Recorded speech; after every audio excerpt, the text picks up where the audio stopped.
wondering on 7, just kind of walk us through that and with the drop. Yeah, I pushed the second shot maybe, I don't know, 15 yards right of where I was aiming, and it kind of kicked right, and it kicked off some lava rock, then back onto the path, and it rolled back up against the rock, and I asked for a rules official to come over, and I was able to move some rocks. There was one rock right behind it that I was kind of afraid to move because then the ball would move, and so I was trying to get cart path relief, but if I were to take cart path relief, I'd still be dropping on lava rocks, and there were probably 20 or 30 of them there, and then I asked, just because it's kind of a wild question, but I asked if I am able to make a swing, can I move all the rocks and then drop?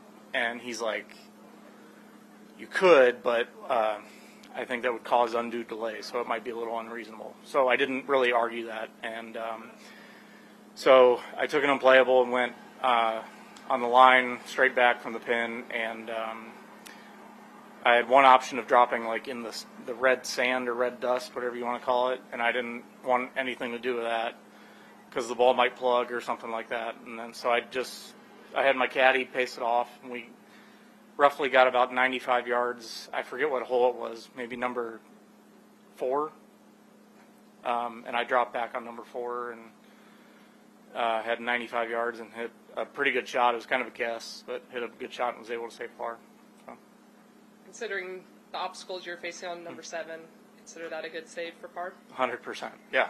I was, my brain was kind of scrambling there for a second. Like, what have I done? It's just some of the holes, the lava rock gets kind of close, and it makes you think a little bit, and that's definitely one of them. So, yeah.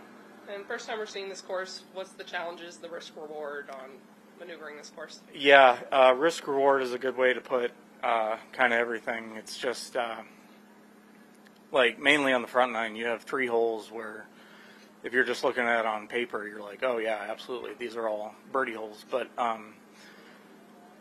5 is not easy. The lava rock comes in so close on the left, you could hit a really, really good shot off the tee and get absolutely screwed. 7, you can't really see the tee shot. You're basically playing blind there. And then the second shot is kind of the same way. You can't, like today where the pin was, you can't see the pin. And the right side obviously comes up a little quicker than you think. And then 9, the fairway's really wide, so if you hit a good tee shot, you can get it down there. But you have trouble left and right and long, and short is pretty narrow. So it's just kind of depends how you're feeling, how you're swinging. I'm not feeling that great health-wise, so I was kind of leaking some oil energy-wise coming down the stretch, which was I laid up on 9, just kind of made my 5 and got out of there. But yeah, it's risk reward. If you're feeling good, scores are out there. I think someone will put up a good round. So, perfect. Yeah. Thank you. Yeah. Yep.